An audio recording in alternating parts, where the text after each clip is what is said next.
For today's video mga ka-oye, meron pala tayo ditong papasyalan at gagalaan. At idagdag mo pa dyan ang nagagandahang ilaw. Kaya naman saan ba to? At ano ba to? Dito lang yan sa Oye TV.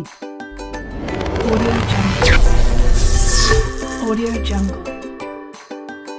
At ayun na nga no mga ka-oye, binisita pala namin tong Hotstar dito sa Blue Bay Walk, Macapagal Avenue, Pasay City. Malayo pala mga ka-oye, kitang-kita mo na ang ganda ng lugar. Feeling mo nga parang Pasko pa rin dito, no?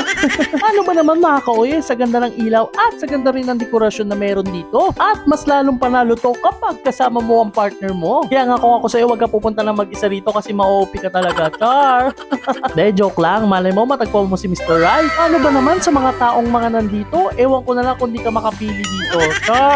At mabali nga ako rito mga ka-oye, eto na nga sa ganda ng lugar, talagang mapapaselfie ka at mapapapalit ka ng DP naman talaga. Isa sa mga best time pumunta rito mga ka-oye, start ng hapon kasi doon na magbubukas ang mga ilaw dito. Dagdag mo pa dyan ang pet park, eto nga ang ganda. Ang nakakamiss niya mga ka-oye, pwede mong iwan dyan yung mga pet nyo at pwede kayo mag-jogging. Mas lalo pa nga nilang ginalingan mga ka-oye kasi mayroon pa silang pa-music dyan. Napakasimple lang ng lugar mga ka-oye at eto nga nung nagutom na nga, pumunta na ako rito sa Hotstar. Kasi dito ko natikman talaga ang napakalaking chicken nila. Hindi ko nga alam kung chicken yun o ostrich eh. Char!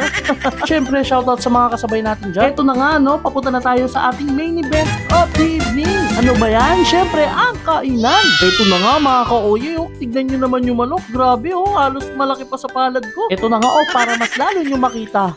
Tignan nyo yung mukha ko, ha? At yung manok, grabe.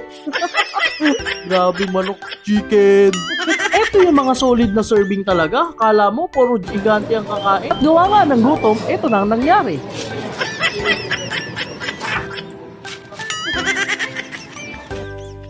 At syempre, yan na.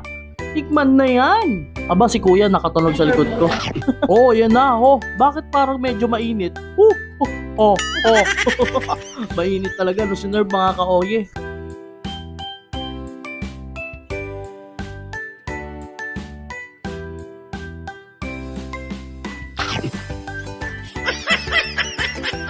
At syempre after natin kumain dyan, nagpatunaw muna tayo at nilibot muna itong lugar. Syempre kaway-kaway sa mga may nabigyan ng bulaklak ng Valentine's na yan. Okay, thank you so much pala sa lahat ng mga nakapagpa-picture sa akin dito at mga nakasama ko. Thank you so much po. Shoutout po sa inyo lahat at maraming salamat sa pag-support. Kaya naman please like and share for more videos na lagi kong inandog dito lang sa Oye TV.